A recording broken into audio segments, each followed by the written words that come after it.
ഇത് യഥാർത്ഥത്തിൽ ഇന്നലെ, അതായത് ഞായറാഴ്ചത്തെ കുറച്ച് വിശേഷങ്ങളാണ് കേട്ടോ.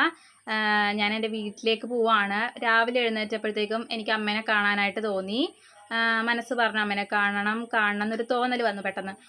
പിന്നെ ഞായറാഴ്ചയും കൂടിയല്ലേ, അപ്പോൾ ആദർശിനോട് പറഞ്ഞപ്പോഴത്തേക്കും പോവാമെന്ന് പറഞ്ഞു. അങ്ങനെ വീട്ടിലെ പണിയൊക്കെ, അതായത് രാവിലത്തെ ഫുഡിൻ്റെ പരിപാടിയൊക്കെ കഴിഞ്ഞിട്ട് നേരെ ഞങ്ങൾ അങ്ങോട്ട് ഇറങ്ങി. ഇച്ചിരി നാൾ കൂടിയിട്ടാണ് ഞാൻ അമ്മേനെ കാണാൻ പോണത്. അപ്പോൾ എന്തായാലും ഇന്ന് വീഡിയോ എടുത്തേക്കാന്ന് വിചാരിച്ചു. യുവക്കുട്ടിയും പൊന്നൂസൊക്കെ ഭയങ്കര ഹാപ്പിയിലാണ്. ഇന്ന് നേരത്തെ എഴുന്നേറ്റുകൊണ്ട് പൊന്നൂസിന് ഉറക്കമൊക്കെ ചെറുതായിട്ടൊക്കെ വരുന്നുണ്ടായിരുന്നു, എങ്കിലും ഹാപ്പിയാണ്. അങ്ങനെ ഞങ്ങൾ പോയി കലൂരെത്തി. കലൂര് മറ്റേ ബസ് സ്റ്റാൻഡൊക്കെ ഉണ്ടല്ലോ, ഓപ്പോസിറ്റ് ബസ് സ്റ്റാൻഡൊക്കെ ഉണ്ട്. ഇതിപ്പോൾ കലൂരാണ്, സിഗ്നലിൻ്റെ അവിടെ ഞങ്ങൾ പെട്ടിരിക്കുകയാണ്. അപ്പോൾ ഞങ്ങൾ കടവന്ത്ര ആ ഭാഗത്തുകൂടിയാണ് കേട്ടോ വന്നത്. അപ്പോൾ കലൂർ സിഗ്നലിൻ്റെ അവിടെ നിന്ന് നേരെ എളമക്കര എന്ന് പറയുന്ന സ്ഥലമാണ് ഞാൻ ജനിച്ച് വളർന്നത്, പഠിച്ചത്. ഒരു 1ാം ക്ലാസ് തൊട്ട് 10ാം ക്ലാസ് വരെയൊക്കെ പഠിച്ചത്. എന്തിന് അങ്കണവാടി തൊട്ട് ഞാൻ പഠിച്ചത് ഈ എളമക്കര എന്ന് പറയുന്ന സ്ഥലത്താണ്. വലിയ സന്തോഷകരമായ ഓർമ്മകളൊന്നും എനിക്കില്ല, എല്ലാം സങ്കടം നിറഞ്ഞ ഓർമ്മകൾ മാത്രമേ ഉള്ളൂ. അപ്പോൾ എൻ്റെ അച്ഛൻ്റെ നാടാണ് കേട്ടോ ഇത്, എളമക്കര എന്ന് പറയുന്നത്. വായനശാലയിലായിരുന്നു അച്ഛൻ്റെ തറവാടും കാര്യങ്ങളൊക്കെ. അപ്പോൾ പിന്നെ അമ്മയാണെങ്കിൽ എടപ്പള്ളി വട്ടേക്കുന്നം ആ ഭാഗത്തുള്ളതാണ്. അപ്പോൾ കെട്ടി വന്നപ്പോൾ തൊട്ട് അമ്മയും എളമക്കര. അതേപോലെ ജനിച്ചപ്പോൾ തൊട്ട് ഞാനും എൻ്റെ ചേട്ടനും ഒക്കെ എളമക്കരക്കാർ തന്നെയാണ്. കലൂരിൽ നിന്ന് എളമക്കരയിലോട്ട് കയറിക്കഴിഞ്ഞാൽ ഏതൊക്കെ സ്റ്റോപ്പുണ്ടോ അവിടെയൊക്കെ ഞങ്ങൾ വാടകയ്ക്ക് താമസിച്ചിട്ടുണ്ട്. ഇപ്പോഴും വാടകയ്ക്കാണ് താമസിക്കണത്, എൻ്റെ അമ്മയും ആങ്ങളെയും. ഞാൻ ഓർമ്മ വെച്ച നാൾ തൊട്ട്, കുഞ്ഞിലെ ഓർമ്മ വെച്ച നാൾ തൊട്ട് ഞങ്ങൾ വാടകയ്ക്കായിരുന്നു. അപ്പോൾ ഇപ്പോഴും അമ്മയും ആങ്ങളെയും മാത്രമേ ഉള്ളൂ. അച്ഛൻ മരിച്ചിട്ട് കുറച്ച് വർഷങ്ങളായി, ക്യാൻസർ ആയിരുന്നു. അപ്പോൾ ഞാൻ കൂടുതൽ ഡീറ്റെയിൽഡ് ആയിട്ടൊന്നും പറയണില്ല. അപ്പോൾ ഇപ്പം അമ്മ ആങ്ങളെ മാത്രമേ ഉള്ളൂ എനിക്ക് വീട്ടിൽ. അവർ വാടകയ്ക്കാണ് താമസിക്കണത്. ഈ എളമക്കര എന്ന് പറയുന്ന സ്ഥലത്ത് തന്നെയാണ്. വായനശാല, സ്വാമിപ്പടി, അല്ലെങ്കിൽ താണിക്കൽ, പിന്നെ പേരണ്ടൂർ, പുന്നയ്ക്കൽ, പിന്നെ പുതിയ റോഡ്, അങ്ങനെ പല പല സ്റ്റോപ്പുകളിലും പല സ്ഥലങ്ങളിൽ ഞങ്ങൾ അവിടെ തന്നെ എളമക്കരയിൽ തന്നെ വാടകയ്ക്കാണ് താമസിച്ചിട്ടുള്ളത്. ഇപ്പോഴും അവിടെ തന്നെയാണ് വാടകയ്ക്ക് ഇങ്ങനെ താമസിച്ചുകൊണ്ടിരിക്കുന്നത് അമ്മ ആങ്ങളെയും. ഞാൻ ഇപ്പോൾ കല്യാണം കഴിച്ച് വന്നിട്ട് ഇപ്പോൾ 9 വർഷമായല്ലോ. ആദർശിൻ്റെ അടുത്ത് വന്നിട്ട് 9 വർഷമായി. അപ്പോൾ ഞാൻ കൂടുതൽ കഥകളൊന്നും ഇങ്ങനെ ആഴത്തിലൊന്നും ഞാൻ പറയണില്ല. അപ്പോൾ എല്ലാം വേദന നിറഞ്ഞ കഥകളാണ്, അപ്പോൾ പിന്നെ പറയാണ്ടിരിക്കണതല്ലേ നല്ലത്. അപ്പോൾ അങ്ങനെ ഞാൻ അമ്മേനെ കാണണം എന്ന് എനിക്ക് തോന്നി. അങ്ങനെ എളമക്കരയിലോട്ട് വന്നേക്കാണ്. വരുന്ന വഴിക്ക് കുറച്ച് ഫ്രൂട്ട്സൊക്കെ മേടിച്ച്, പിന്നെ അമ്മയോട് പറയാണ്ടാണ് കേട്ടോ വന്നേക്കണത്. അമ്മയോട് ഒന്നും പറഞ്ഞില്ല, വരുന്നതായിട്ട് ഒന്നും പറഞ്ഞില്ല. സർപ്രൈസായിട്ട് വന്നതാണ്. കാരണം വേറെ ഒന്നുമല്ല, വീട്ടിലോട്ട് വരുന്നുണ്ടെന്ന് പറഞ്ഞാൽ അമ്മക്കൊരു സൈക്കിളുണ്ട്. ആ സൈക്കിളായിട്ട് അമ്മ ഇറങ്ങും. എന്തൊക്കെ മേടിക്കാമോ അതൊക്കെ അമ്മ മേടിച്ച് വെക്കും. അപ്പോൾ വെറുതെ അനാവശ്യ ചിലവ്, അങ്ങനെ അതിൻ്റെ ആവശ്യമില്ലല്ലോ. അപ്പോൾ അങ്ങനെ ബുദ്ധിമുട്ടിക്കണത് ശരിയല്ലല്ലോ. അപ്പം ഞാനങ്ങനെ പറയാണ്ടാണ്, ഒരു ഉണ്ടാവുമെന്ന് എനിക്കറിയാം വീട്ടിൽ. അപ്പോൾ പറയാണ്ടാണ് കേട്ടോ വന്നത്, ഞായറാഴ്ചയും കൂടിയല്ലേ. അങ്ങനെ ഞങ്ങൾ വീട്ടിലെത്തിയപ്പോഴത്തേക്ക് ചേട്ടൻ ഉണ്ടായിരുന്നില്ല കേട്ടോ. ചേട്ടന് ഞാൻ ഇപ്പോൾ വീഡിയോ കൂടി പറയണമെന്നേ ഉള്ളൂ. ഞങ്ങൾ 1 വയസ്സിൻ്റെ വ്യത്യാസമുള്ളൂ ഞാനും ആങ്ങളെ തമ്മിൽ. എടാന്നൊക്കെ വിളിക്കോളൂ, ഞാൻ പേരൊക്കെ വിളിക്കോളൂ. അപ്പോൾ എടാ പോടാ ബന്ധമാണ് ഞങ്ങൾ തമ്മിൽ. അപ്പം അങ്ങനെ അണ്ണാറക്കണ്ണനെയും ഗിനിപ്പന്തിനൊക്കെ കണ്ടില്ലേ. പിന്നെ അമ്മ മാമ്പഴമൊക്കെ മുറിച്ച് തന്നു. ഇത് ഞങ്ങൾ അവിടെ നല്ല കേട്ടോ, അമ്മയുടെ കയ്യിലുണ്ടായിരുന്ന മാമ്പഴമാണ്. അപ്പോൾ അമ്മ അത് മുറിച്ചൊക്കെ തന്നു. അങ്ങനെ അതൊക്കെ കഴിച്ചു. അങ്ങനെ അമ്മയുടെ കൈ കൊണ്ട് അമ്മ ഞങ്ങൾക്ക് ചായയൊക്കെ ഇട്ട് തന്നു. അങ്ങനെ കുറേ നാൾ കൂടി അമ്മയുടെ ചായ കുടിക്കാൻ വേണ്ടി ഞാനിങ്ങനെ പമ്മി ഹാളിലോട്ട് പോവുകയാണ്. എന്നിട്ട് ആസ്വദിച്ചിരുന്ന് ചായ കുടിക്കും. പിന്നെ പ്ലം കഴിച്ചു, നല്ല അടിപൊളി പ്ലം ആയിരുന്നു. പ്ലം കഴിച്ചു, കുറേ നാൾ കൂടിയാണ് പ്ലം കഴിക്കണത്. അപ്പോൾ പ്ലം കഴിച്ചു.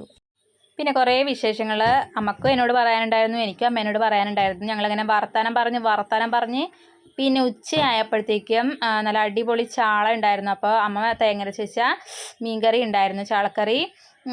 എനിക്ക് ഇങ്ങനത്തെ നാടൻ കറികളും ചോറൊക്കെ കഴിക്കാൻ ഭയങ്കര ഇഷ്ടമാണ് കേട്ടോ. എന്നിട്ട് ഉച്ചയ്ക്ക് മീൻ വറുത്ത് അമ്മ ചോറ് തന്നു. നല്ല അടിപൊളി തേങ്ങരച്ച കുടമ്പുളിയൊക്കെ ഇട്ട, തക്കാളിയൊക്കെ ഇട്ട ചാളക്കറി. പിന്നെ വഴുതനങ്ങ, അധികം എരിവൊന്നും ഇടാണ്ട് വഴുതനങ്ങ മെഴുക്കുവരട്ടി, പിന്നെ ചാള വറുത്തത്, പിന്നെ ഇത് കൂർക്കയാണ് കേട്ടോ, കൂർക്ക. അങ്ങനെ അതൊക്കെ കഴിച്ചു. അങ്ങനെ ഫുഡ് അടിയൊക്കെ കഴിഞ്ഞപ്പോഴത്തേക്കും അമ്മ എനിക്ക് കുറച്ച് ഡ്രസ്സൊക്കെ കൊണ്ടുവന്ന് തന്നു. ഇന്നാ നീ എടുത്തോ എന്നൊക്കെ പറഞ്ഞിട്ട് അമ്മ എനിക്ക് തന്നു. ഞാൻ വീട്ടിൽ വന്ന് അമ്മക്ക് എന്തെങ്കിലുമൊക്കെ ആയിട്ട് എനിക്ക് തരണം. അപ്പോൾ അമ്മ എനിക്ക് ഇങ്ങനെ സൂക്ഷിച്ച് വെച്ച കാര്യങ്ങളൊക്കെ എനിക്ക് തന്ന്. പിന്നെ മാമ്പഴം ഉണ്ടായിരുന്നതൊക്കെ മുറിച്ചൊക്കെ അമ്മ തന്നു. പിന്നെ അമ്മ എനിക്ക് ഇങ്ങനത്തെ 3 ക്ലിപ്പൊക്കെ തന്നു. പിന്നെ ഈ കുട്ടി ബാഗ് അമ്മയുടെ കയ്യിൽ വർഷങ്ങളായിട്ട് ഉണ്ടായിരുന്നതാണ്. നമുക്ക് ആ ഒരു ഗിഫ്റ്റ് കൊടുത്തതാണ് കേട്ടോ. അപ്പോൾ അമ്മയുടെ അടുത്ത് എപ്പോൾ വന്നാലും ഇവക്കുട്ടി ഇത് കണ്ടു വെച്ചേക്കണാണ് ഈ ബാഗ്. അപ്പോൾ എപ്പോഴും എടുപ്പിക്കും. ഈ ബാഗ് എടുത്ത് ജസ്റ്റ് ഒന്ന് തുറന്ന് നോക്കിയില്ലെങ്കിൽ അവൾക്ക് ഉറക്കം വരില്ല. അമ്മ പറഞ്ഞാണ് കൊണ്ടുപോക്കോ എന്ന് എന്നോട് പറഞ്ഞ്. പക്ഷേ വീട്ടിൽ കൊണ്ടുപോയാൽ ചീത്താക്കി കളയും.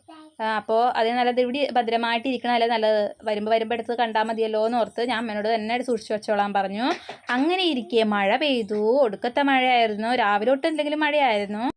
അങ്ങനെ വൈകുന്നേരം ആയപ്പോഴത്തേക്കും ചൂട് ചായയും കട്ട്ലറ്റും ബിസ്ക്കറ്റൊക്കെ അമ്മ തന്നു. ഞാൻ ബിസ്ക്കറ്റ് എടുക്കില്ല, കട്ട്ലറ്റ് ഞാൻ എടുത്തു. അങ്ങനെ ഞാൻ ചായ കുടിച്ചു. അങ്ങനെ അമ്മ ഉണ്ടാക്കി തന്ന രണ്ടാമത്തെ ചായയും കുടിച്ചു. അങ്ങനെ കുറച്ച് നേരം അമ്മേനോട് വർത്തമാനമൊക്കെ പറഞ്ഞിരുന്നു. വീണ്ടും അതിനുശേഷം അമ്മയും പൊന്നുസും കൂടി എന്തോ സ്വകാര്യമൊക്കെ പറഞ്ഞുകൊണ്ടിരിക്കണമായിരുന്നു. അതിനുശേഷം ഞങ്ങൾ ഇറങ്ങാറായി. ഒരു സന്ധ്യയൊക്കെ കഴിഞ്ഞപ്പോഴത്തേക്ക് ഇറങ്ങാമെന്ന് വിചാരിച്ചു. പക്ഷേ ഇറങ്ങണേക്ക് തൊട്ട് മുമ്പ് അമ്മയുടെ കയ്യിൽ നിന്ന് ഒരു ഗ്ലാസ് ചായയും കൂടി കുടിച്ചേക്കാമെന്ന് വിചാരിച്ചു. അങ്ങനെ ആ ഒരു ഗ്ലാസ് ചായയും കൂടി കുടിച്ചിട്ട് ഞങ്ങൾ അവിടെ നിന്ന് ഇറങ്ങി. ഭയങ്കര സങ്കടത്തോടെ തന്നെയാണ് ഇറങ്ങണത്. അറിയാലോ, സ്വന്തം വീട്ടിൽ നിന്ന് ഇങ്ങനെ പോകുമ്പോഴത്തേക്കും അറിയാലോ, അതൊരു ഫീലാണ്, പറഞ്ഞറിയിക്കാൻ പറ്റാത്തൊരു ഫീലാണ്. അപ്പോൾ അങ്ങനെ ഞങ്ങൾ നേരെ റിട്ടേൺ പോവുകയാണ്. അങ്ങനെ വരുന്ന വഴി വടക്കേക്കോട്ടെ ഔസേപ്പിതാവിൻ്റെ പള്ളിയുടെ അവിടെ നിന്ന് കയറി നേർച്ചയൊക്കെ ഇട്ടു, പ്രാർത്ഥിച്ചു. അമ്മക്ക് വേണ്ടിയും ഞങ്ങൾക്ക് വേണ്ടിയൊക്കെ പ്രാർത്ഥിച്ചു, ഞങ്ങൾക്ക് വേണ്ടിയൊക്കെ പ്രാർത്ഥിച്ചു, എല്ലാവർക്കും വേണ്ടി പ്രാർത്ഥിച്ചു. അങ്ങനെ വരുന്ന വഴി ഒരു ഫ്രൈഡ് റൈസ് മേടിച്ചിട്ടുണ്ടായിരുന്നു, ബീഫ് ഫ്രൈഡ് റൈസ്. അങ്ങനെ ഫ്രൈഡ് റൈസ് ഞങ്ങൾ 4 പേരും കഴിച്ചു. പിന്നെ അമ്മ നിർബന്ധിച്ചാണ് കേട്ടോ വീട്ടിൽ നിന്ന് ഫുഡൊക്കെ കഴിച്ച് പോകാനൊക്കെ നിർബന്ധിച്ചാണ്. ഞങ്ങൾ പക്ഷേ നേരത്തെ ഇറങ്ങിയതാണ്, കാരണം കാറ്റും മഴയൊക്കെ അല്ലേ, എത്രയും വേഗം വീട്ടിലെത്താനല്ലേ നോക്കുള്ളൂ. അപ്പോൾ പിള്ളേരൊക്കെ ഉള്ളതല്ലേ, അപ്പോൾ ഓരോ സ്ഥലത്തും മരം വീഴലും ഇതൊക്കെയല്ലേ, ഒടുക്കത്തെ മഴയാണ്, നിൽക്കാണ്ടുള്ള മഴയാണ്. അപ്പോൾ എത്രയും വേഗം വീട്ടിലെത്താമെന്ന് വിചാരിച്ച് അങ്ങനെ വീട്ടിലെത്തി.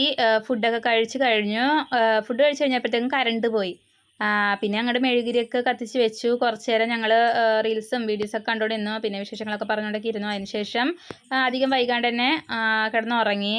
അത്രയുമാണ് ഞായറാഴ്ചത്തെ, അതായത് ഇന്നലത്തെ വിശേഷങ്ങൾ. എന്തായാലും അമ്മേനെ കാണാൻ പോകണമല്ലേ, അപ്പോൾ ചെറിയൊരു വീഡിയോ എടുത്തേക്കാന്ന് വിചാരിച്ചു. അമ്മേനെ ചേട്ടനൊന്നും കാട്ടാഞ്ഞിട്ടാണ് കേട്ടോ, അവർക്ക് ഇഷ്ടപ്പെടില്ല. അപ്പോൾ പിന്നെ ഇഷ്ടമല്ലാണ്ട് കാട്ടണം ശരിയല്ലല്ലോ. എന്തായാലും ഞാൻ ഇന്നലെ ഹാപ്പി ആയിരുന്നു. അപ്പോൾ കുറച്ച് നാൾ കൂടി എൻ്റെ അമ്മേനെ കാണാൻ പറ്റി. അപ്പോൾ അത്രേ ഉണ്ടായിരുന്നുള്ളൂ ഇന്നത്തെ വിശേഷങ്ങൾ. അപ്പോൾ കുറച്ച് പേർക്കെങ്കിലും ഈ വീഡിയോ ഇഷ്ടമായെന്നാണ് വിചാരിക്കുന്നത്. അപ്പോൾ നമുക്ക് പുതിയ വീഡിയോസുമായിട്ട് വീണ്ടും കാണാം. അതുവരേക്കും ടാറ്റ, ബൈ ബൈ. എല്ലായിടത്തും പൊരിഞ്ഞ മഴയാണെന്നൊക്കെ അറിയാം, എല്ലാവരും സേഫായിട്ടിരിക്കണം. പിന്നെ വണ്ടിയൊക്കെ ഓടിക്കുമ്പോഴത്തേക്ക് എല്ലാവരും സേഫായിട്ടൊക്കെ വണ്ടിയൊക്കെ ഓടിക്കണം. കാരണം മരക്കൊമ്പൊക്കെ ഇങ്ങനെ ഒടിഞ്ഞൊക്കെ വീഴണ ലൈവായിട്ടൊക്കെ കണ്ടിട്ടുണ്ട് ഞാൻ.